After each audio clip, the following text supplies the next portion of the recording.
All right, so we open on a flashback. Our protagonist, Jong, is narrating that his grandfather died. And not just died, but got sliced clean in half. Brutal start. Jang is just standing there, completely numb. He says he can't even cry, which is wild because his grandpa was literally his only family. He's just staring at their hut burning down with his grandpa's body nearby. We flash back even further to the good old days.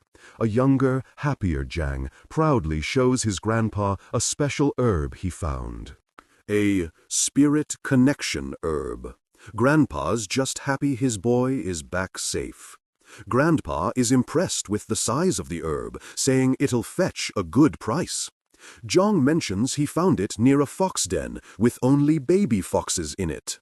Grandpa immediately gets serious and asks if he killed the babies. Jong is confused, like, why would I do that? The mom would be sad. Grandpa is relieved and proud, telling him he did a good job. It's a sweet moment. Later, Grandpa sits Jong down and makes him promise something super serious. To never, ever reveal the true nature he hides inside himself to anyone.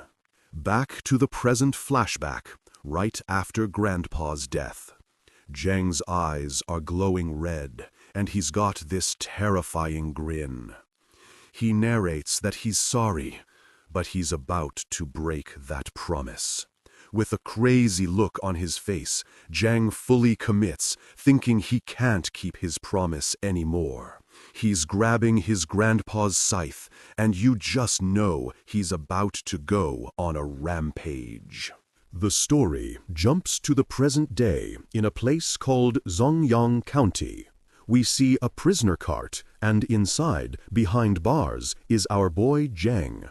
A couple of guards on horseback are looking down at the prisoners, calling them useless criminals and mountain bandits. They're just generally being jerks. The crowd is throwing stuff and yelling at the prisoners.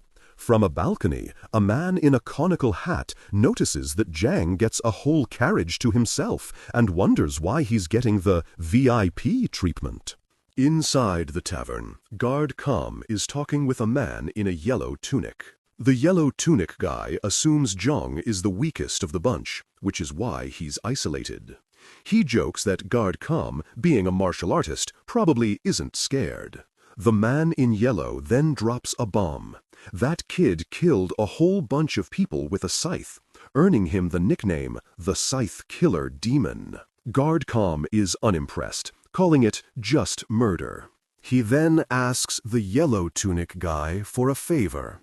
He needs to hire someone young and disposable. Back on the street, someone throws a rock and hits Jong right in the head. The crowd keeps booing. Inside the tavern, the man in yellow reacts to the chaos, while Guard Kam looks down at the scene with a shocked expression. The man in yellow comments on how pretty Jong is for a killer. At that moment, Guard Kam gets an idea and tells the man in yellow he doesn't need his help anymore, then leaves. Guard Kam stands in the street looking at Jang in the cage. He thinks to himself that Jang is the perfect candidate for whatever job he has in mind. The scene shifts to the Golden Jade Hall prison inside the inner castle. It's a dark, grim-looking place. Jong is now locked in a cell. Jong is sitting in his cell, thinking he was too rash. He's flashing back to the guy who actually killed his grandfather. He remembers the man who had a scar by his eye, mocking him for being just some unknown kid. Jong thinks about how this scarred-eye bastard was a total monster who defeated him easily. He knows that even if he fought him again, he'd lose. He's completely stumped on how to beat this guy, and realizes he needs to learn martial arts to even stand a chance. But then he snaps back to reality, thinking he might never get the chance to escape. Suddenly, He smells something weird, recognizing the scent of herbs. Using his herb knowledge from living with his grandpa, he identifies the smell as a mix of herbs that create a powerful sleeping aroma. A guard outside his cell groans and collapses. The sleeping gas works like a charm, knocking out all the guards in the prison block. A figure wearing a conical hat walks through the now silent prison and stops right in front of Zhong's cell.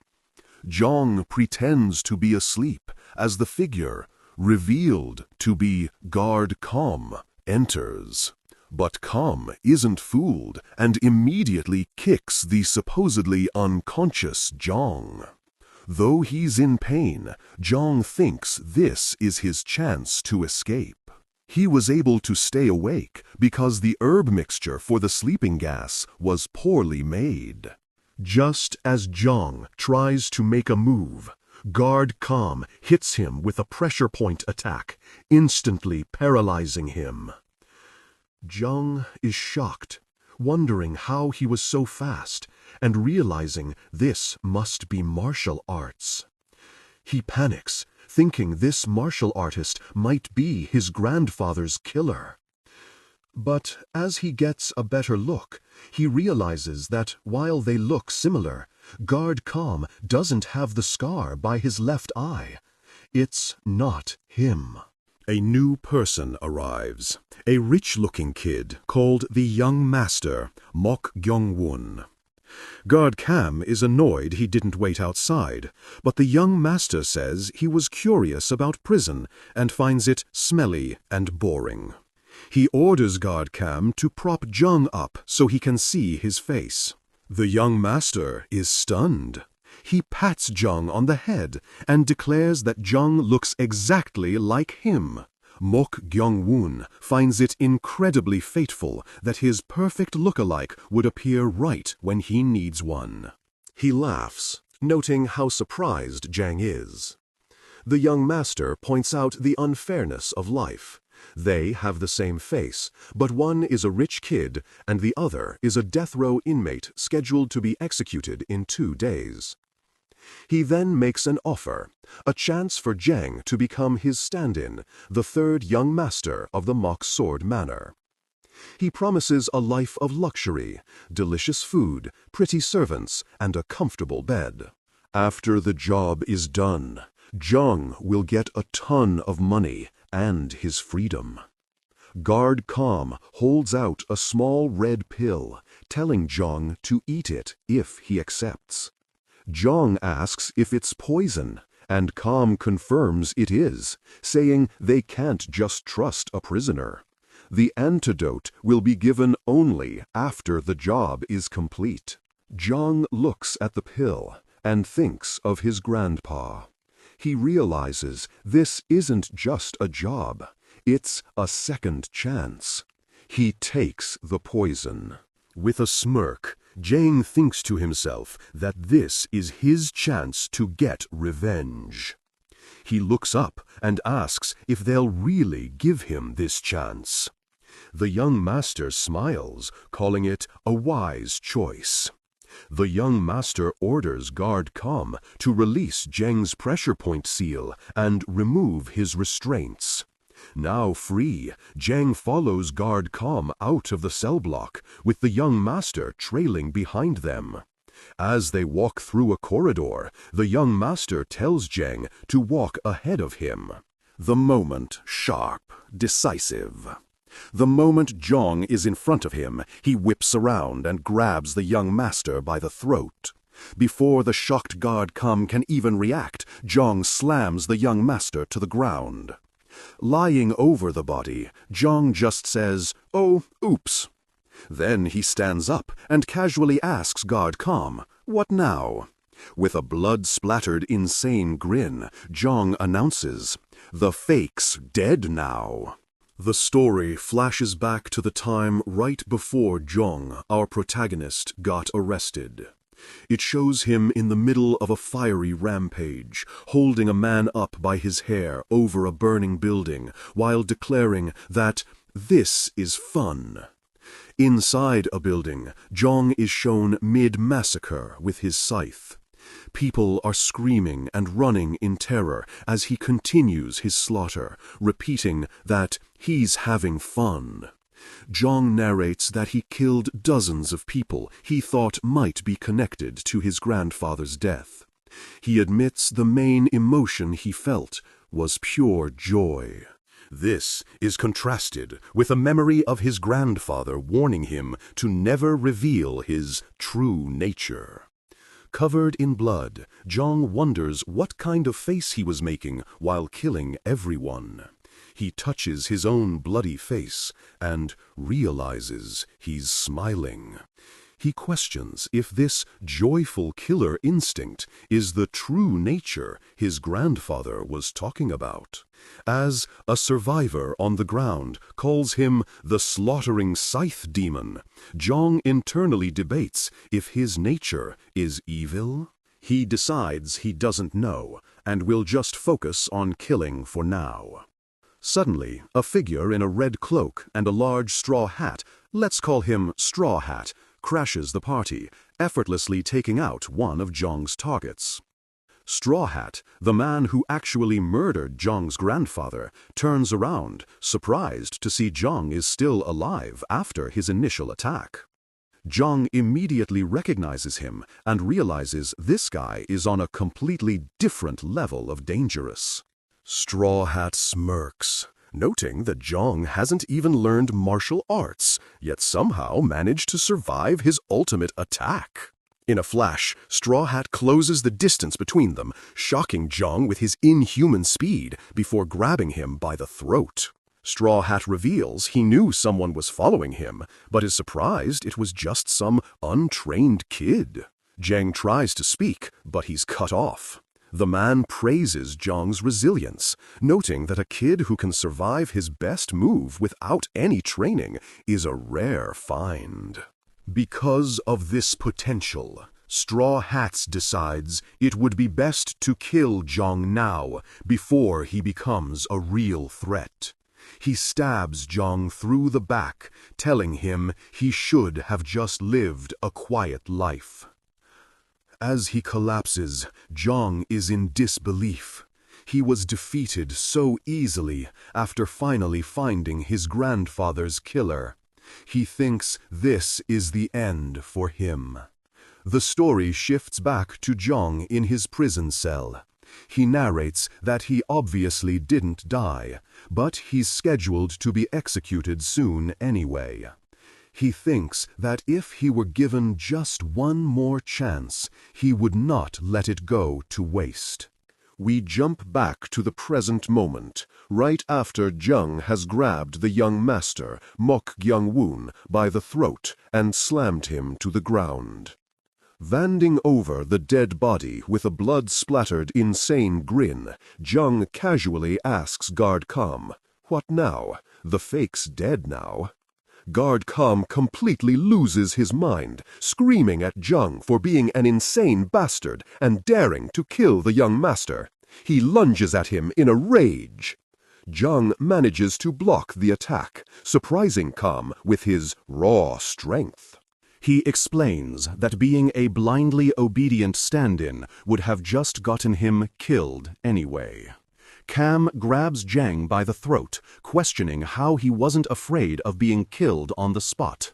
Zhang, smiling, replies that if Kam was going to kill him, he would have already done it, correctly assuming Kam had no real attachment to the young master. Enraged, Kam throws Zhang to the ground and pulls a dagger, declaring that he will, in fact, kill him right now. Pinned down, Zhang calmly asks if that's necessary. He reminds Kam that he took the poison and needs the antidote to live, which means he has no choice but to obey him. Zhang then flips the entire situation, calling it a great opportunity for Kam. He proposes that instead of being a stand-in, he can now be Kam's personal puppet, giving Kam control over the third young master of the mock sword manor. After a tense silence, Guard Kam exhales. clearly considering the insane but tempting offer. The scene shows Kam stabbing downward, but it's revealed he stabbed the ground next to the dead young master's body. Standing over Jung, guard Kam makes his decision. He sheaths his sword and declares, "From now on, you're Mok Gyongwon." The story officially moves to the Mok Sword Manor, Jung's new home and base of operations. In a luxurious room, guard Kam lays down the rules. Jung is to be a puppet, not just a stand-in. He is forbidden from meeting anyone from the manor, and if he gets caught, he won't get the antidote. Kam gets in Jong's face and adds one more rule. If Jong disobeys or tries anything funny, Kam will kill him immediately. Jong simply agrees.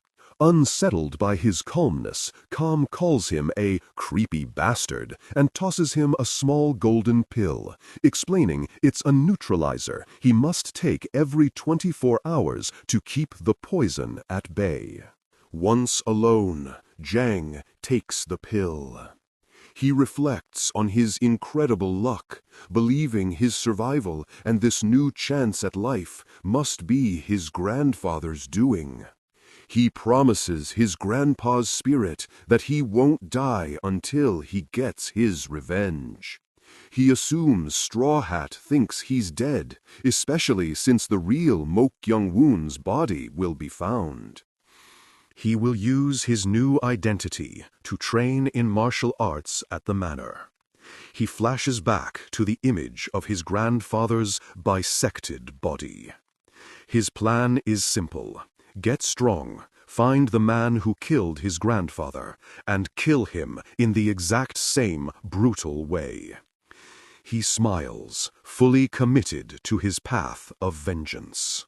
So, our boy Jong is chilling in his new fancy room at the Mok Sword Manor. He's thinking about how he miraculously dodged death and is now in the perfect spot to learn martial arts. But there's a catch. He's basically under house arrest, and the new guard, Kam, left to watch him, is getting on his last nerve. We see the new guard, a dude named Go Chan, standing outside Jong's door, looking completely unimpressed and annoyed with his new babysitting gig. The scene flashes back to a conversation between guard Kam and Go Chan. Go Chan is complaining, wondering why Kam is getting soft over some kid who doesn't even know martial arts. Kam drops the bomb that Jong actually killed the real Mok Gyongwon, which sends Go Chan into a panic about their original plan. Kam tells him to shut up and just stick to the new plan. Watch Jong and don't let him leave. Kam says he'll figure out a new strategy in the meantime. Kam then reveals his true intentions. He plans to use Jong for a bit and then just toss him aside to back a different candidate for the manor master position. Go Chan is confused. He points out that since they poisoned Jong, he should be easy to control. He reminds Kam that they chose the third young master for a reason. Kam shuts that down immediately. He tells Go Chan that Jong is not the obedient type. He's a death row inmate who was smart and ruthless enough to kill his way into this position. Kam warns that Jong is dangerous and getting involved with him is a bad idea, leaving Go Chan wondering what the big deal is. Back in the present, Jeng is eating and has already pieced everything together. He realizes the manor isn't dangerous enough to need a simple stand-in, meaning there's a bigger political game at play. He deduces that guard Kam isn't planning on telling him anything because he has no intention of keeping him around for the long haul. With a menacing grin, Jeng concludes that Kam is planning to betray him and switch sides. Having finished his meal, Jong decides he's not just going to sit around. He slides his door open, startling a dozing Go-chan. Go-chan immediately gets defensive, asking if Jong needs the bathroom. Jong casually says he just wants some fresh air and invites Go-chan to come with him, saying he has a question. Go-chan, trying to be the tough guy, draws a blade and threatens him to get back inside. Jang, completely unfazed, smirks and asks if his name is Go-chan. He suggests that if they both keep quiet, no one has to know he went outside. This just makes Go-chan angrier. He grabs Jang by the collar, telling him he's forgotten his place and to get back inside. Jang looks at him and calmly states that Go-chan is definitely weaker than Guard Kum, which completely catches the guard off guard. Before Go-chan can even process the insult, Jong moves with lightning speed, slamming him to the floor. Go-chan is in total shock, realizing his body is paralyzed. He can't move. He panics, thinking Jong must have sealed his pressure points. He wonders if this kid was hiding his martial arts skills the whole time. Jong, however, seems disappointed, noting that Go-chan can still move a little and that copying Kum's technique is harder than it looks. Go-chan's mind is blown. He realizes Jang isn't a master in hiding. He's a monster who can perfectly copy a martial arts technique after seeing it just once. He now understands why Kum called him dangerous. Desperate, Go-chan plays his only trump card. He screams at Jang, reminding him about the poison and how he'll die a horrible, bloody death if he doesn't get the neutralizer. Jang just smirks and says he forgot about the poison. He then grabs Go-chan's face, shutting him up. In a shocking move, Jong bites his own finger, draws blood, and lets it drip into his mouth. Go-chan watches in horror, having no idea what's happening. Jong explains that he grew up foraging for herbs with his grandfather and has been exposed to all kinds of poisons since he was a kid. As a result, his own blood has become poisonous, and most toxins don't work on him anymore. He casually kicks Go-chan and declares that he doesn't need the neutralizer. He then asks his original question. Can you tell me everything about the Mork Sword Manor? To add the final nail in the coffin, Jong informs the terrified Go-chan that only he can neutralize the poison from his own blood. Go-chan, completely broken, realizes he's not dealing with a person, he's dealing with a demon. Now under Jong's control, Go-chan begins to explain the situation at the manor. The scene shifts to the main hall, where the manor master, Mok Indon, is lying sick in his bed. The manor physician is shown to be completely stumped. He's tried everything, but can't even figure out the cause of the master's illness. Go-chan explains that because the manor master fell ill before naming a successor, his 4 sons are all quietly waiting for him to die so they can fight for the title. The whole manor is a ticking time bomb. He says that if the master dies, it will be a bloodbath. He specifically mentions that the first wife is obsessed with making her first son the successor and will do anything to make it happen. The scene shifts to the first wife, a formidable woman named Lady Suk, arriving to check on her husband. She coldly asks the physician for an update. The physician admits his failure, calling the sickness a complete mystery. Lady Suk is unsurprised and declares that since medicine has failed, they'll have to turn to shamanism. The physician protests, calling shamanism nonsense, but Lady Syok cuts him off, asking if he'd rather she just sit and wait for her husband to die. She dismisses the physician, telling him she's already called for a shaman. She gives a strict order: no one is to be allowed into the main hall while the shaman works. Her final command is that not a single soul is to enter. Back in the hallway, Go Chen finishes his story. Jiang listens intently, now understanding the full picture. Jiang stands up, a plan already forming in his mind. He tells his new, terrified subordinate that they're going for a walk, straight to the main hall to see the manor master. So, Jiang and his new, terrified subordinate, Go Chan, are standing in a courtyard.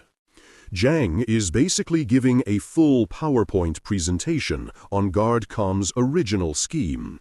Use him as a decoy to make the first two sons fight and kill each other, allowing the real third son to swoop in for the easy win. Go Chan is just standing there, completely cooked. Jiang then pulls out the mental scouting report on the other heirs. You've got the firstborn, Mok Young-ho, who's basically a party boy with a face tattoo. Then there's the second son, Mok Un-pyong, who's the quiet, cunning, and dangerous type. The plan was simple: get the smart second son to take out the fake third son, our boy Jiang. Then, while the second son is distracted, the party boy firstborn would come in for the backstab. Boom! Double elimination. This would clear the board for the real Mok Gyung-woon to claim the title, no diff. A classic win-by-default strategy. Jiang admits it was a pretty solid plan, but his arrival threw a wrench in the whole thing.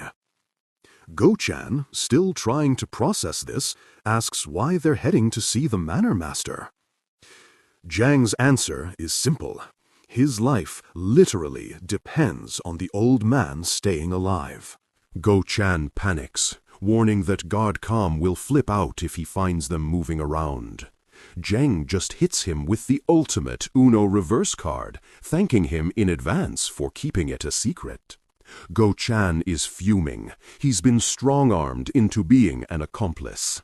The scene flashes back to earlier. A very important-looking woman, who we'll call the matriarch, is waiting on some grand stairs as a shaman arrives at the manor. The shaman, let's call him Gandalf the Mystic, asks to see the sick manor master. The matriarch agrees, saying she's heard he's the real deal and she's putting her trust in him. Gandalf the Mystic sets the rules. Everyone needs to clear out for 30 paces or the ritual will be jinxed. The matriarch confirms she's already handled it and even she will leave. But before she goes, she gives him a look that says, "You remember the real job, right? And here's the real mission. It's a heist." The matriarch has promised the shaman 300 silver coins if he can find the manor master's seal and secret manual while he's healing him. The matriarch dismisses her attendants and mutters about how much she hates relying on hocus pocus. But then she spots something in a nearby training yard that makes her stop dead in her tracks. She sees the fourth son, Mok Yu-chun, going hard in his training. The matriarch is clearly not a fan, sneering and calling him the child of that lowly geisha. She goes on a full rant, declaring that she will never forgive the idea of someone with lowly blood taking over the manor. She is absolutely glazing her own son's claim to the throne. We cut back to Jiang and Go Chan, who have arrived on a balcony overlooking that same training yard. Go Chan points out the fourth son, Mok Yu-chun, Jiang already has the file on him, amazing at martial arts, works his butt off, and is the old man's favorite. A total triple threat. He asks about the stance Yu Chan is holding, and Go Chan explains it's the horse stance, the foundation for building lower body strength. Watching this, Zhang gets a devious look in his eye and asks Go Chan a wild question. If I learn martial arts, can I kill Guard Kam? Go Chan's brain short-circuits.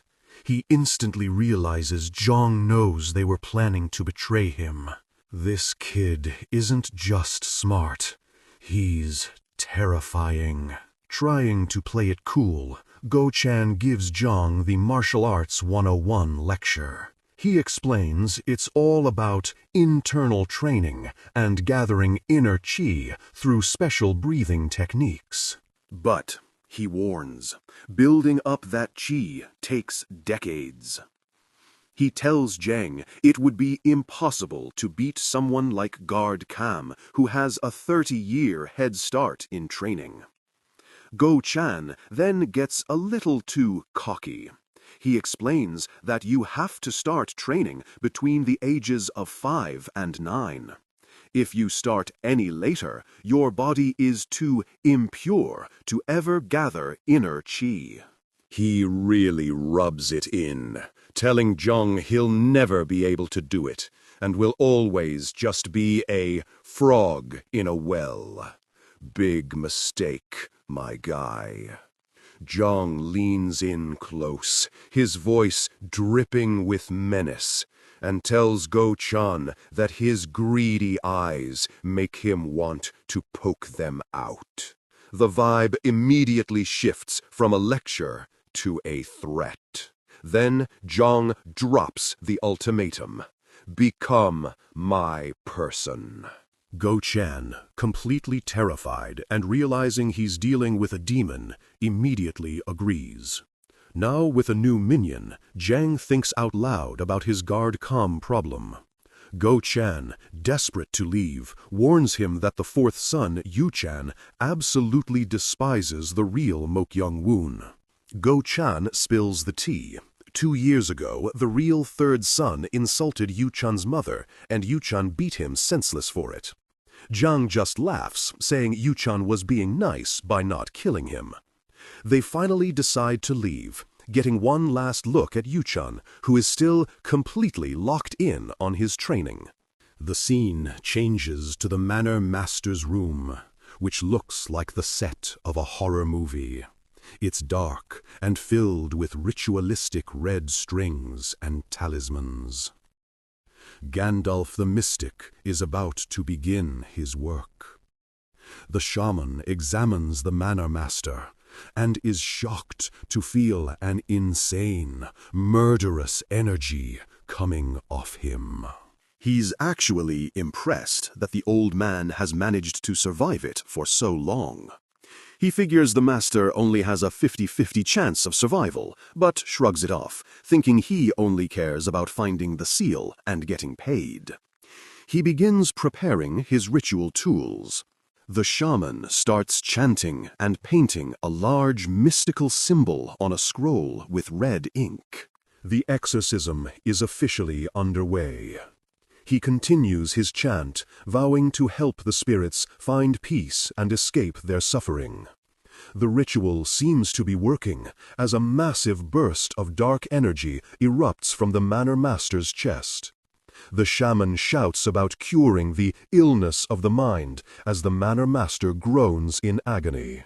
Suddenly, the Manor Master lets out a huge scream. The shaman realizes the murderous energy is way too powerful for him to control. He's in deep trouble. Panicking, the shaman starts chanting even harder, basically spamming his ultimate ability to try and suppress the overwhelming dark energy. In the middle of this chaos, he hears a door slide open. He freaks out, knowing that an interruption could be disastrous. Before he can react, he gets grabbed. It's Zheng and Go Chan. They've burst into the room and restrained the shaman mid-ritual. Go Chan is completely bewildered by the scene, asking who the sick man is. Zheng immediately realizes it's the Manor Master. With perfect comedic timing, Zheng calmly clasps his hands, bows toward the bed, and says, "Hello, father." The shaman and Go Chan are just staring, completely stunned. Zheng gives a full, formal greeting to the ailing Manor Master, acting as if this is a perfectly normal family reunion. Absolute cinema. So, the scene kicks off right where we left off. Gandalf the Mystic is having an absolute meltdown, screaming at Zhong and Go Chan for crashing his exorcism. He's like, "Get out! Lady Suck gave specific orders!" But Zhong, cool as ever, just looks at him and is basically like, "And who are you to be kicking us out of my dad's room?" Go Chan, our resident panic expert, tries to explain that they're messing up the ritual and making the murderous energy worse. Zhang hears this and, with perfect comedic timing, asks, "Oh, so you're an alchemist?" The shaman is just begging them to leave, warning them that this is all about to go horribly wrong. And he was right. The Manor Master suddenly goes limp. And a massive wave of dark, demonic energy just erupts from his body. Everyone in the room is just staring, completely stunned, because this was definitely not part of the plan. The Manor Master is not okay. He starts screaming, his eyes glowing a terrifying red. The murderous energy isn't just a concept anymore. It's fully taken over his body. He's gone full demon mode. Gandalf the Mystic states the obvious, confirming that the evil spirit has completely possessed the Manor Master. The whole room is a chaotic mess of purple energy and ritualistic red strings. The situation is officially cooked. Now, in full-blown crisis mode, the shaman yells at Zheng and Go Chan to help him hold the possessed old man down. While they struggle against his insane strength, the shaman tries to slap a magic talisman on him, hoping it'll calm him down. But the Manor Master is just built different. With a single flex, he shatters the magical restraints, sending the talisman flying. This possessed grandpa's power level is off the charts. Zhong and Go Chan are getting absolutely ragdolled trying to restrain the old man. They're giving it everything they've got, but it's like trying to hold back a freight train. The shaman is just watching, completely shook by this raw power. Then the shaman drops the worst possible news. If the spirit breaks free, it might jump into one of them. Right on cue, Go Chan looks down and sees the dark, veiny corruption crawling up his own arm and starts screaming his head off. While Go Chan is having a full-blown panic attack, Zhang decides on the most direct solution possible. He whips out a sword and with zero hesitation just slices off the Manor Master's entire possessed arm. An absolutely savage move. And the look on Zhang's face after amputating his own father's arm. Pure, unfiltered, problem-solved energy. Not a single shred of doubt. This man is completely locked in. The shaman and Go Chan are just frozen, their brains completely short-circuited. Go Chan is screaming that Zhong is a crazy bastard for what he just did, while Zhong looks like he's ready to start chopping off other limbs if necessary. Go Chan snaps out of it and immediately starts trying to stop the bleeding. Jang, meanwhile, just casually glances at the severed, pulsating demon arm on the floor and comments, "What a mess." The deadpan delivery is absolute cinema. The shaman, thinking he's failed and is about to be blamed for everything, decides to make a run for it. But before he can take 2 steps, Zhong has a sword pressed against his throat. The meeting is not over. Jang puts the pieces together and asks if the demon arm was the source of the sickness. The shaman confirms it and warns that the old man could still die. Then makes a huge mistake by accusing Jang of also wanting the Manor Master dead. "Ooh, you should not have said that." Zhang's brain immediately latches onto the word "also." The vibe shifts instantly from a medical crisis to a hardcore interrogation as he leans in and asks, "Who else?" The shaman tries to backtrack, but Zhang isn't having it. He presses the blade a little closer, making it clear that honesty is the only way out of this. The shaman cracks like an egg and immediately snitches on the First Lady.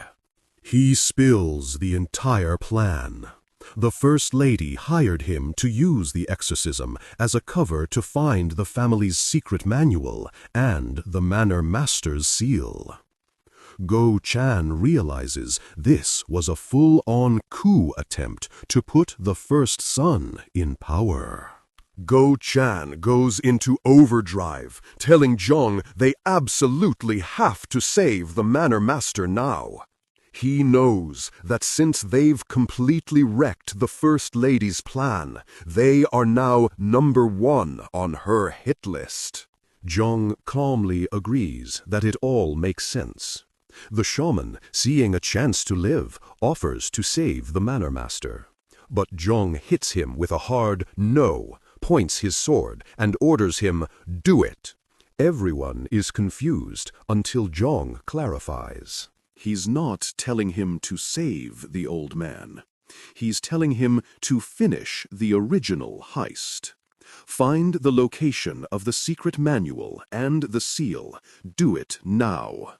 This man is playing 4D chess. The shaman protests, saying another ritual will definitely kill the Manor Master. Jang's only response is, "Hurry." Go Chan is convinced he's working for a lunatic, but the shaman, seeing no other option, reluctantly agrees. The shaman pulls out a creepy-looking wooden doll wrapped in red strings and slapped with a yellow paper talisman. Go Chan just stares at it, completely bewildered by this arts and crafts-looking solution. The shaman explains the doll is a vessel.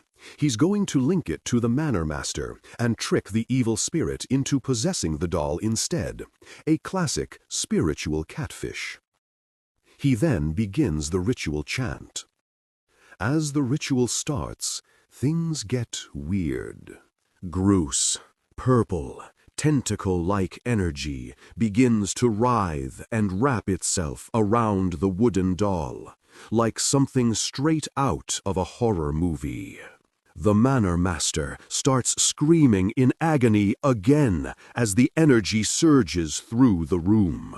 The sudden outburst catches both Zhong and a very startled Go Chan off guard. The shaman is clearly struggling, sweating as he realizes the murderous energy is way too powerful.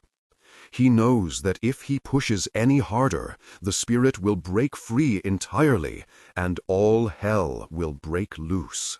He's trapped. He knows he has to stop, but he's terrified of what Zhong will do to him. Then, a clever idea pops into his head. The shaman slyly tells Zhong he's about to perform the most secret part of the ritual and asks if it's okay for Go Chan to be there.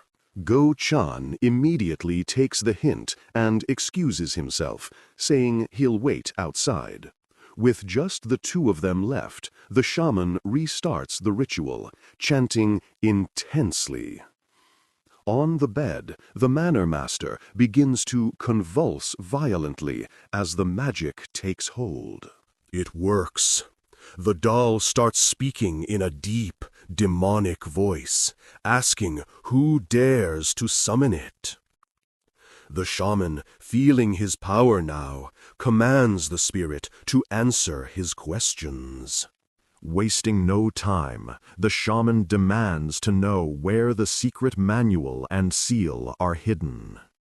As the manor master screams in the background, the spirit gives up the location, underground, beneath the medicinal hall.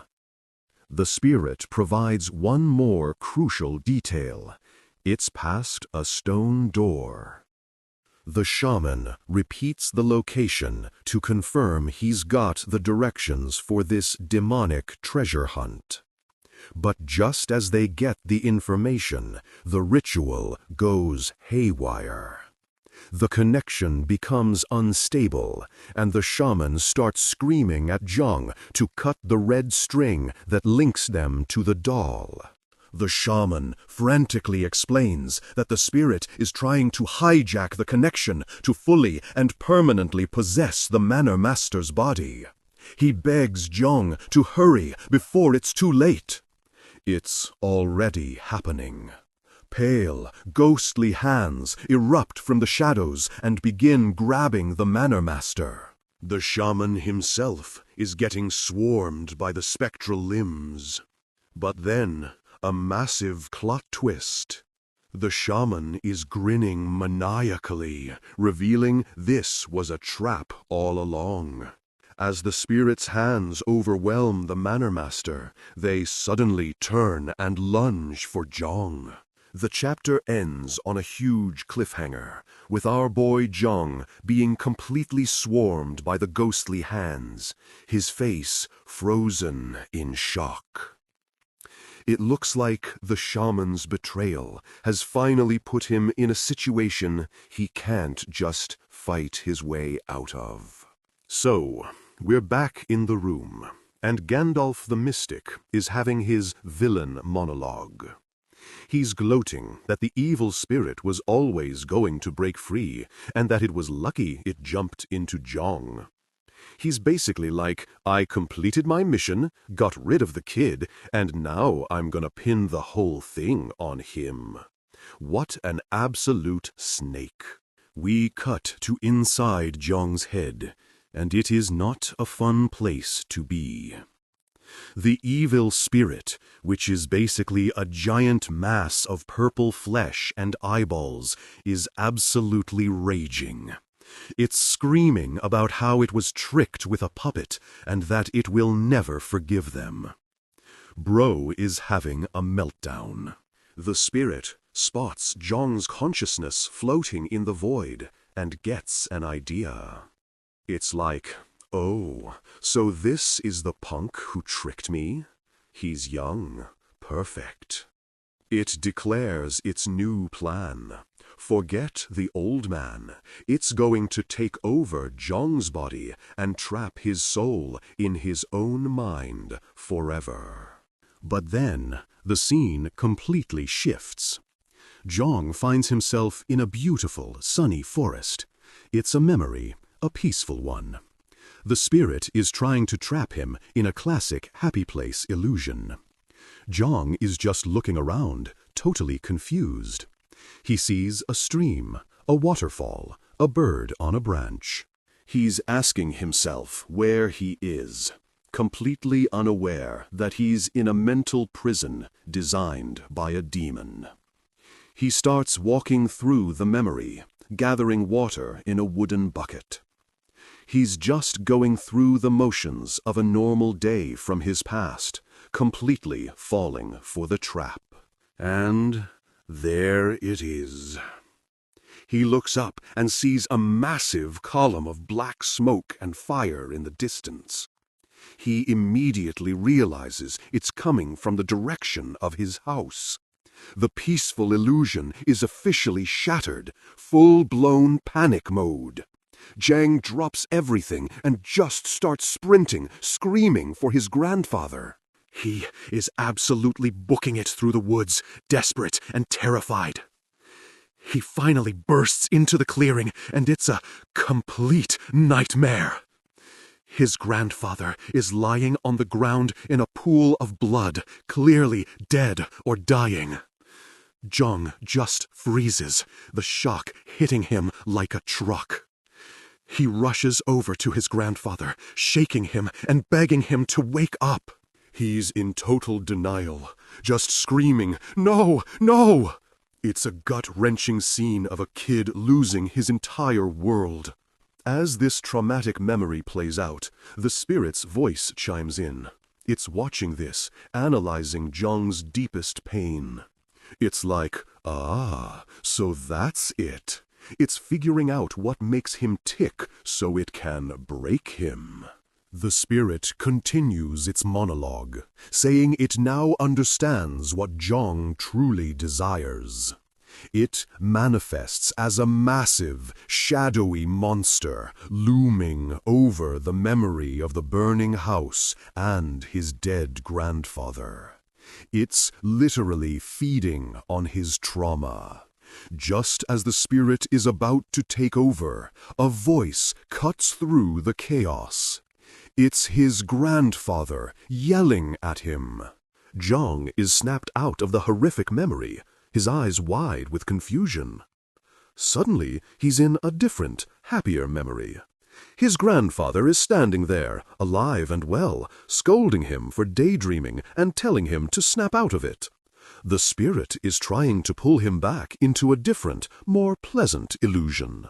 Overwhelmed with emotion, Zhang doesn't even hesitate. He just lunges at his grandfather and tackles him in a desperate hug. The old man is completely caught off guard, like, "Whoa, what is wrong with you?" The fake grandfather asks him why he's being so clingy. Jiang, with tears streaming down his face, says he'll never lose his grandfather again, because the old man is the only reason he's still alive. He's clinging to this illusion with everything he has. The fake grandpa just chuckles, but in the background, the demonic monk's true form starts to manifest, grinning. The trap is working. It's whispering, "That's it. Stay here forever." The spirit's voiceover is pure evil genius, talking about using cherished memories to trap its victims. It tells Zhang to just stay with his grandfather forever, as dark, shadowy tendrils begin to creep up from the ground around him. The spirit looms over the scene, confident it's won. But then we get a close-up on Zheng's face. His expression has changed. He's not lost in a memory anymore. He's staring directly at the invisible spirit. He's locked in. Absolute plot twist. Zhang speaks, but he's not talking to his grandpa. He looks right at the spirit and says, "Thanks to you, I ended up remembering something unpleasant." The spirit is completely shook, thinking, "How can he see me?" Zhang then reaches out and literally grabs the spirit's essence, shattering the illusion. Now, Jiang is pissed. He says it's really annoying that the spirit was playing games with the memory of his dead grandfather. He emerges from the shadows, looking absolutely menacing, and tells the spirit it has made a huge mistake. This is one of the coldest lines ever. Jiang grins and tells the spirit that if it really wanted to trap him, it should have shown him something better. Instead of bringing his grandpa back to life, it should have shown him the bastard who killed him so he could rip him apart. This man's deepest desire isn't happiness, it's revenge. The spirit is having a complete system failure. It realizes that deep in Zhang's consciousness is something terrifying, a primal killing intent so pure and evil that even other demons would run from it. It's like, how is this possible in a human? But the spirit also senses that something is holding this insane power in check, as it wonders what it could be. We flash back to the memory of his grandfather, explaining why he gave Zhong his name. The grandfather tells him that he knew Zhong was different, but he desperately wished for him to grow up to be kind and righteous. That's why he chose the character for righteous as his name, hoping it would guide him. The memory of his grandfather's final wish is the seal. It's the one thing holding back the abyss inside of him. This is some peak emotional storytelling right here. The spirit screams as it understands. This kid isn't just some random vessel. He's a walking cage for something truly monstrous, and his grandfather's love is the lock. We are now deep inside Zheng's mindscape. It's a beautiful, peaceful field of flowers representing his surface-level consciousness. But in the middle of it all is a dark, gnarled, monstrous root system, which is that killing intent. The spirit looks around this serene field and spots something completely out of place, a massive, ornate gate standing in the middle of the meadow. The spirit approaches the giant red door, trying to figure out what it is. It's the deepest, most hidden part of Zhong's mind. It sees a powerful seal on the door and correctly guesses that this is where Zhong's true memories and power are locked away. Thinking this is the final key to victory, it decides to open it. This is a terrible, terrible idea. The second the spirit touches the door knocker, it triggers a trap. Black, shadowy tendrils erupt from the ground and instantly ensnare it, dragging it down. The spirit goes into full panic mode. It realizes what's happening. Zhong is reversing the possession. He's not being taken over, he's taking the spirit over. It screams for him to stop. It's too late. The spirit is being completely devoured by Zhong's consciousness, pulled into an abyss of pure killing intent. The hunter has officially become the hunted. The last thing the spirit sees is a manifestation of Zhong's will swallowing it whole. An absolute no-diff takedown in the mental realm. We snap back to the real world. The shaman is staring, his face a mask of pure horror. He can see the chaotic purple energy swirling around Zhong, who is still kneeling on the floor. The shaman knows his plan has gone catastrophically wrong. He starts to power up, preparing for a fight he is not ready for.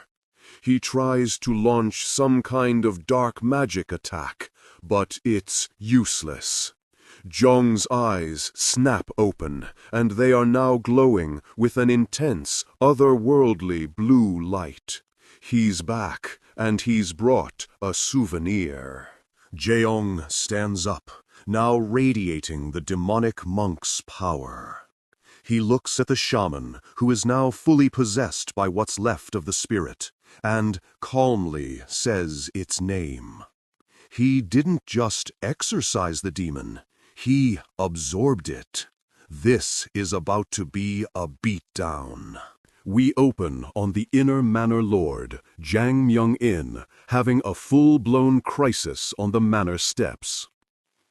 He's looking at the main building like, did I just make a huge mistake? Bro is sweating.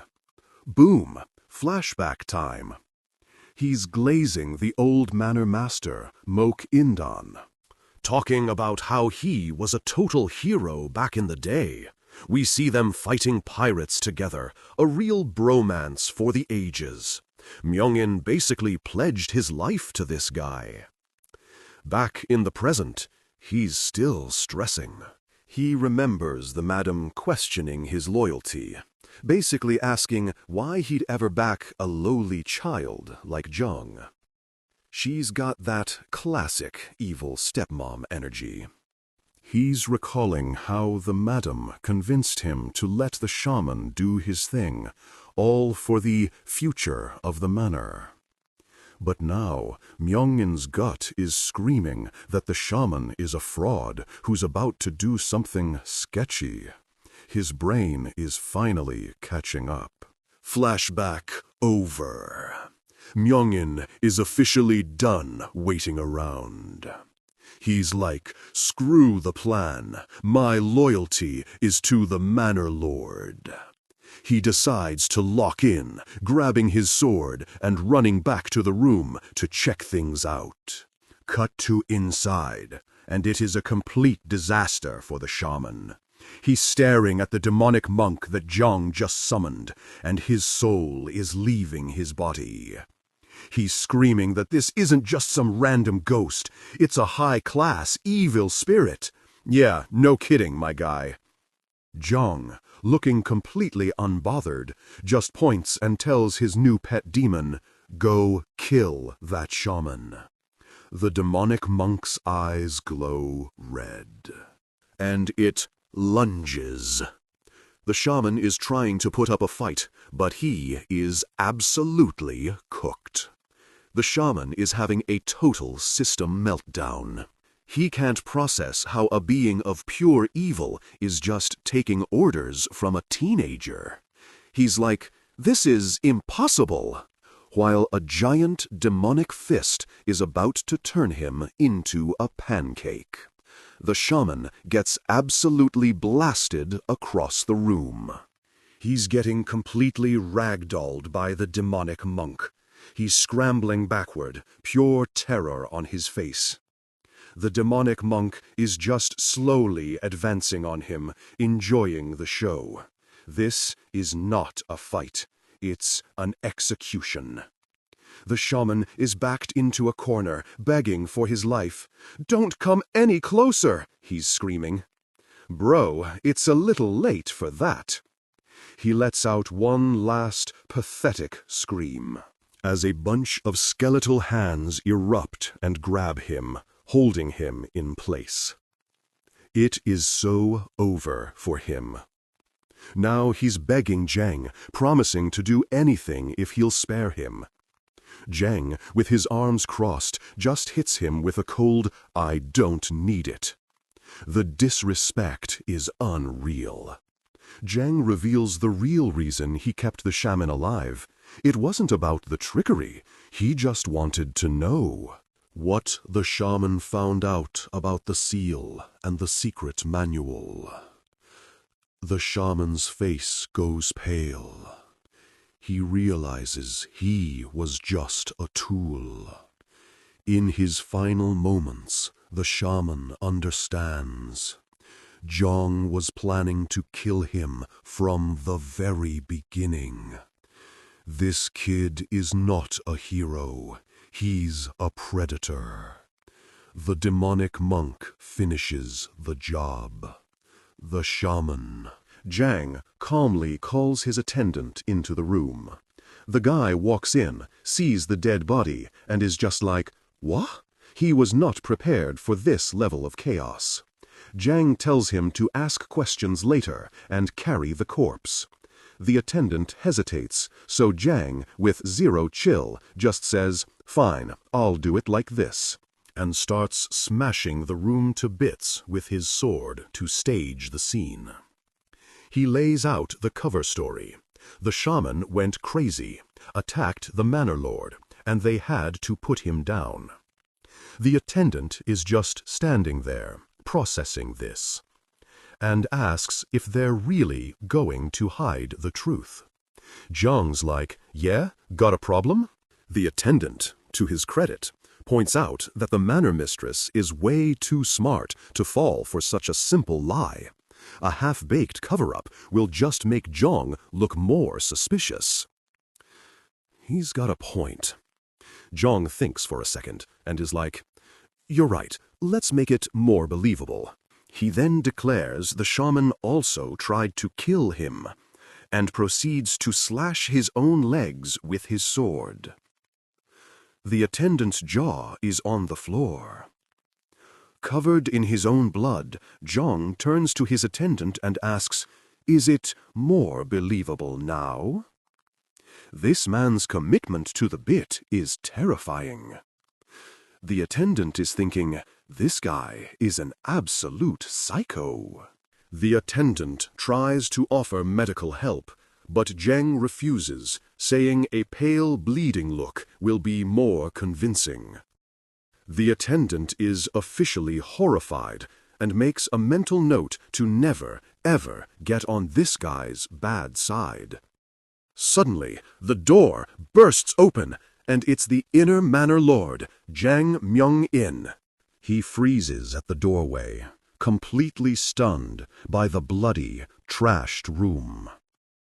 Myung-in absolutely loses it, screaming at them and demanding to know what they've done. Zhang immediately puts on his best shocked victim face, while the attendant panics. Zhang, still in character, tells Myung-in to check on the manor lord first. Myung-in is just raging, demanding to know what happened and why Zhang is even there. But as the chaos unfolds, the attendant notices something chilling. For a split second, he sees Zhang smiling. He realizes with dawning horror that Zhang's shock was a complete act. This dude was acting the entire time. Cut to the medicinal hall. We get a nice establishing shot of the place, which is exactly where the dying manor lord told Zhang to find the secret manual. Zhang is recovering from his injuries. He's thinking about how lucky he is that his cover story landed him in the exact building he needed to be in. The 5D chess continues. He's planning to sneak around at night when his attendant finally shows up. Zhang gives him a little side-eye for being late. The attendant hands over 2 books he managed to save from the shaman's belongings. He explains that the madam ordered everything else to be burned, probably to get rid of any evidence linking her to the fraud. Zhang takes the books, giving his attendant a rare "you did well," which totally catches the guy off guard. The attendant nervously asks why he's even interested in the shaman's creepy books. Zhang points to the dark window and asks what he sees. The attendant says, "Nothing," and Zhang is like, "Exactly." He's admitting he knows nothing about the demonic power he now controls, and he needs to study up. Just as Zhang says he wants to figure it all out, they hear a commotion outside. The guards are trying to stop the manor mistress from entering his room. She just tells them to move. The madam shoves her way into the room, looking absolutely determined. She locks eyes with Zhang and says, "Let's have a chat." The tension is off the charts. It's about to go down. The manor mistress, Lady Suk, pulls up to Zhang's room with her whole squad, looking like she's about to start a raid. She's standing there like, We need to talk. Jung's attendant is sweating, recognizing the final boss has arrived, while Jung is just sitting there on his bed, processing. Zheng's brain is going into overdrive. He's remembering his attendant's warning. This lady is from a legendary martial arts clan, is a top-tier fighter herself, and is smarter than anyone else in the manor. She's the #1 threat. Zheng puts on his best victim face, politely greeting her, and saying he can't get up because of his injuries. His attendant is in the back, praying this goes smoothly. Lady Suk is not here for the pleasantries. She's like, I don't care. And her goon immediately one-shots one of Zheng's guards. The guard is screaming, and Zheng and his attendant are looking completely flabbergasted at the sudden violence. While one of her attendants holds guard calm at knife point, Lady Sek leans in close to Zheng. She sarcastically tells him it must be hard being so hurt. The disrespect is off the charts. She immediately calls his bluff, telling him she knows he cut himself just to make his story more convincing for the inner manor master. She is not falling for the act. She exposes the major plot hole in his story, pointing out that a skilled shaman would never get possessed. She starts laughing, absolutely roasting him for his half-assed lie. Her mockery turns into a full-on attack. She screams at him for trying to make a fool out of her and slaps him so hard he goes flying off the bed. She's standing over him, demanding he tell her what really happened. She is not playing around. Zheng is on the floor, bleeding, but instead of looking scared, he just lets out a quiet, chilling laugh. Lady Suk is looking at him like, what is wrong with this kid? The quiet laugh explodes into a full-blown, maniacal cackle. He is losing it, and Lady Suk is genuinely starting to think he's gone insane from the pressure. He stops laughing, looks up with a psycho grin, and drops 2 words. Demonic monk. Boom! A vision of the terrifying spirit flashes, proving he's not bluffing. He's pulling out the receipts. A wave of pure demonic energy flashes past Lady Suk. Her soul just about leaves her body as she feels the immense power. She's completely stunned, realizing what she just felt was real. The vision of the chaotic ritual confirms it. She's staring with wide eyes, finally understanding the kind of paranormal chaos Zhang was dealing with. She is officially shook. Zhang completely flips the script. He's like, you're here for the secret manual and the seal, right? He tells her she should have come to negotiate instead of trying to threaten him. The ultimate Uno reverse. She is absolutely cooked. He tells her he doesn't even want to be the manor lord, but then hits her with the ultimate power play, reminding her that her son isn't the only one with motion in this house. He starts threatening to give the manual to his other brothers, maybe as a little peace offering. The thought of her rivals getting the ultimate power-up has Lady Suk's face melting in horror. Zhang, with maximum smug energy, tells her she's no longer the one with the upper hand. He calmly says goodbye and just dips, leaving her clenching her fist, completely fuming. Cut to Lady Suk's residence, the Blessing Flower Hall. She is having a total meltdown, screaming and smashing a wooden screen to pieces in a fit of pure rage. She's pacing her room, still screaming, "How dare he!" But Lady Syok is down bad for some destruction, yelling that some fool just stole everything she worked for. Her anger finally cools into a horrifying realization. She admits she let her guard down because she thought he was an idiot. She's finally connecting the dots. He was hiding his true intelligent self this entire time. She remembers that people used to praise him for being a genius before his mother's family lost their influence. She realizes his whole fool persona was a long con, a strategy to protect himself. She's kicking herself for underestimating him. Her attendant offers to just go kill him.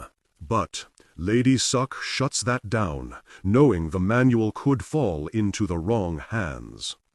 She decides she won't let him control the situation. Lady Syok locks in on a new plan. She orders her attendant to contact the Phoenix Pavilion and tell them their shaman, Mai Shin, is dead. The attendant is shocked. The Phoenix Pavilion is the shaman's entire organization. Lady Syok is calling in the big guns. She glares, vowing that things won't go Zhong's way so easily. The war has begun. Meanwhile, it's midnight at the medicinal hall. Zheng is in full study mode, reading up on the demonic arts to figure out what kind of power he's actually controlling. He's scrolling through the power levels of spirits. He learns about the weak ones, but then gets to the yellow spirit. A dangerous class of ghost that can actually kill people. He figures his demonic monk must be a yellow spirit. Using the book's lore, he finds a secret door hidden in a medicine cabinet, marked by a rare herb, just like the text said. He's replaying the fight in his head, realizing the monk's power was useless against a top-tier martial artist like Lady Syok. It was only strong enough to attack her NPC maid. He deduces that his current pet demon is basically useless against any real fighter. He needs an upgrade. He pulls open the secret passage. Inside the hidden tunnel, he keeps reading. He finds the next tier, the Green Spirit. It's an ancient, super dangerous entity that can control the environment and create hallucinations. He absolutely needs one. With a new goal in mind, Zheng grabs a lantern and the book. He stands at the top of a dark, spooky staircase leading down into the unknown, ready for a dungeon crawl. He descends into the secret underground passage, completely locked in. His mission is clear: find the secret manual and the seal. Jeong is on his dungeon crawl, descending a super deep staircase with his little lantern. He's thinking, did someone really dig all this way just to hide a book and a stamp? He's still walking, realizing that if everyone wants this stuff, it must be valuable. He decides he needs more power-ups anyway, since his pet demon is basically useless against a real fighter like Guard Come. He needs more cards in his deck. He finally reaches the bottom and finds a massive, barred gate glowing with an ominous orange light. He's like, all right, is this the spot? Past the gate, he finds a cavern with 4 stone doors. He immediately clocks the one he's looking for, the fourth one, just like the instructions said. Quest objective located. He pushes the door open, but it's not the final boss room. It's just another long, dark passage. He's like, I have to go even deeper? The grind never stops. He immediately steps on a pressure plate, and a giant boulder drops from the ceiling. He's looking so done, like, is this really necessary? He easily dodges it, but he's annoyed. He was not expecting the previous owner to have set up a whole trap gauntlet. This is just extra. Before he can even breathe, a storm of arrows flies at him from the walls. He's completely caught off guard.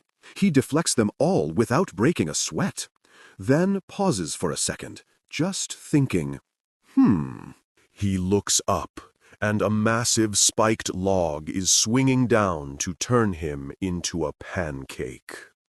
He's looking at it like, okay, the real deal starts now.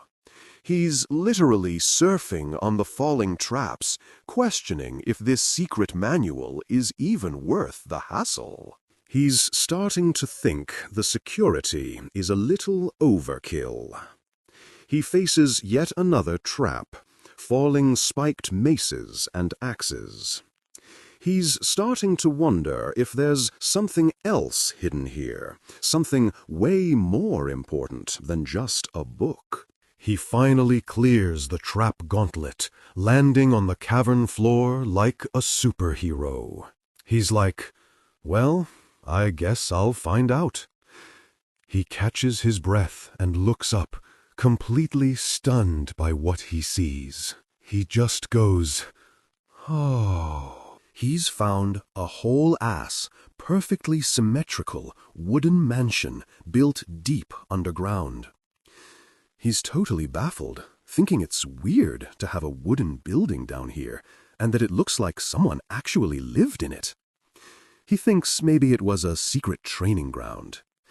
He brushes it off and spots the main prize. A small chest sitting on a raised platform. Time to loot.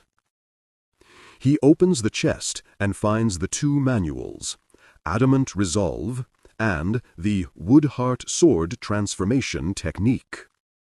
He remembers the guard telling him the manual was split in two, so he just yoinks both and tucks them away. But he's feeling like something is off. It's a little sus that this huge hidden building would only contain two small books.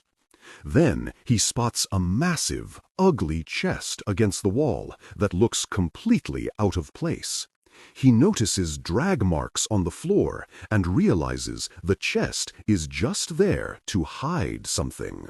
He shoves it aside and is like, I knew it. Secret area unlocked. Underneath, he finds a hidden trapdoor covered in yellow charms. He opens it up and finds yet another, smaller wooden chest inside. It's a loot box within a loot box. He pulls out the smaller chest and sees it's also sealed with charms that are giving off some seriously ominous energy. He knows this is the real prize, the thing someone really wanted to hide. He starts peeling off the seals, and a blast of dark energy erupts from the box, making his lantern flicker like crazy. He is completely shook. Inside is a book with a creepy leather cover wrapped in red prayer beads. The narrator chimes in, letting us know this is not an ordinary book. The narrator drops the bomb. The book has a sickening smell and is made from human skin. Jang is on the floor, sweating and looking absolutely horrified. He just found the ultimate cursed item. We get a full-on horror shot of the book. It has a face embossed on the cover, and evil red symbols are vibrating in the background. This is some next-level dark arts stuff. Cut to a completely different vibe. The second young master, Mok Gunpyong, is at a massive party in the main hall, absolutely wasted. He's screaming at the drummers to play louder and with more joy. This man is living his best life. He's standing there, glazing himself, thinking the whole manor looks brighter today because he's just so happy and one step closer to getting everything he wants. He reveals the reason for his good mood. He's got a new ally. A flashback shows him beating Guard Com into submission. He says it's all thanks to Com coming over to his side. Bro used violence for his recruitment riz. The chapter ends on a close-up of Guard Com, who has officially switched teams. He's formally greeting his new boss, the second young master. So, the second young master, Mok Gunpyong, is putting on a whole welcome feast for Guard Go Chan Sa, the guy who just switched teams. He's acting all formal, blaming his dad for the party not being bigger, but we all know it's just for show. Gunpyong invites him inside, and you can already tell he's about to start grilling him for info. The musicians are playing, but the vibe is all business. Inside, Gunpyong gets straight to it. Go Chan Sa spills the tea immediately, confirming that the real Gyeongwoon is dead. And this new guy has 0 martial arts skills. Gun Ping is looking smug as hell, like he just got the ultimate cheat code. Go Chan Sa tries to justify his betrayal, saying he can't reveal the fake-out because it would ruin his own rep. Bro is just trying to save his own skin, but he's framing it like a strategic move. Then he starts glazing his new boss, promising to literally chop off Gyeongwoon's head as a loyalty gift. Gunpyong is just eating it up, calling his brother a powerless idiot who's already lost the game. Gunpyong, still playing nice, tries to squeeze out more details about why Gyeongwon lost his powers. He's like, "It's okay if it was your fault. People make mistakes. Ha ha ha ha." The fakery is off the charts. Go Chan Sa respectfully says he can't talk about it yet. But internally he's like, as if I'd tell you and have to clean up your mess. Gunpyong just laughs it off, pretending to trust him completely. Then, boom, plot twist. Gunpyong drops a bomb, revealing he knows Go Chan Sa is a former assassin from that infamous place. The guard's soul visibly leaves his body. Gunpyong twists the knife, acting all innocent-like. Oh, was that a secret too? Go Chan Sa is sweating buckets, realizing he completely underestimated this kid. He is so cooked. The guard is having a full-blown internal meltdown, realizing he let his guard down and got completely played. Meanwhile, Gunpyong just smirks, knowing he has total control now. After dismissing the guard, Gunpyong immediately shows he's not an idiot. He knows the guard is hiding something and tells his own subordinate, Cho Il-sang, to go check if Gyeongwoon really has lost his powers. Cho Il-sang, this NPC-looking dude, asks if he should just check. Gunpyong, who is clearly down bad for some violence, is like, "Nah, that's no fun. Break an ankle while you're there." Cho Il-sang just says, "Yes, sir," and heads out. Cut to our boy Gyeongwoon in his secret loot room. He's holding that creepy book wrapped in prayer beads and can feel a weird, lifelike pulse coming from it. He realizes that this life he's feeling is, paradoxically, super close to death. The book is giving off some seriously cursed energy, and we see a flash of a monstrous, screaming face. Kyung-woon is absolutely captivated. His curiosity is through the roof, and he's fighting the urge to rip off the prayer beads and see what's inside right now. Suddenly, his pet demon, the demonic monk, materializes in a burst of purple energy. Kyung-woon is startled, like, "Yo, what's up with you?" The demonic monk is visibly freaking out over the book. Its eyes are glowing, and it looks like it's physically restraining itself from doing something drastic. Kyung-woon immediately puts it together. If his S-tier demon is this terrified of a book, then he's holding an absolute God-tier item. He gets this sinister little smile on his face. But then he realizes something else. The demonic monk only appears when there's a threat. Its presence means someone else is nearby. He looks up into the massive, empty room and says it out loud. An intruder. The vibe just got super tense. Without another word, the demonic monk just dips, lunging out of the secret room at high speed to intercept whoever is coming. We see the intruder, Cho Il-sung, arriving at Kyung-woon's residence, moving all stealthy, like he's on a serious mission.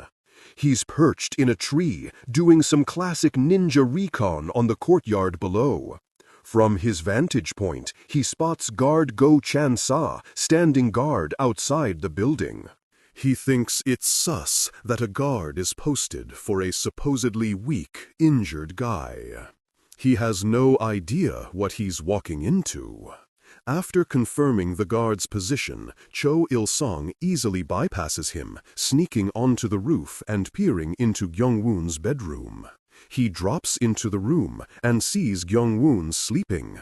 He's confused, thinking this is all overkill, but decides to check for inner energy anyway. But then he spots a blue book on the table, and his whole plan goes sideways. He picks up the book, opens it, and his jaw hits the floor. He's completely flabbergasted, realizing he's found something legendary. Cho Il-sung is already celebrating his win, thinking this book is the key to his master's victory in the succession war. Bro is counting his chickens before they hatch. Just as he's having his victory moment, his hood gets snatched from behind. It was a trap. Kyung-woon, who was faking sleep the whole time, lunges at him and smashes a teapot over his head.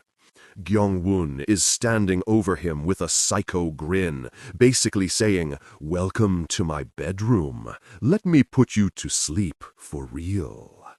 Cho Il-sung is processing the fact that he is monumentally screwed.